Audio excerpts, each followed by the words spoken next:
How to activate iMessage on iPhone. In order to activate your iMessage, all you need to do is get to your settings, and then from your settings, scroll all the way down, then tap on apps, and then from here, all you need to do is search for messages.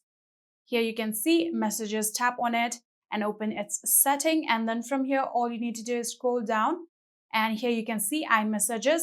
Simply turn this iMessages on just like this. And in here, if you tap on send and receive, make sure that you have your phone number or your Apple ID in here. So after doing that, all you need to do is open your messages. Right here, you can see all of these texts are green. In here, I'm going to type something and you can see it is still in green, which is in SMS. In order to send it on iMessage, make sure that you have your Wi-Fi turned on.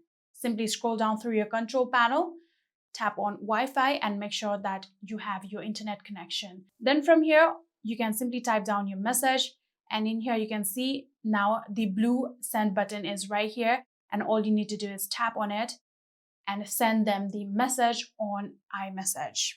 And yeah, that is it. I hope this video was helpful to you guys. If it was, please do not forget to hit that subscribe button and like our video. Thank you so much for watching. See you in the next.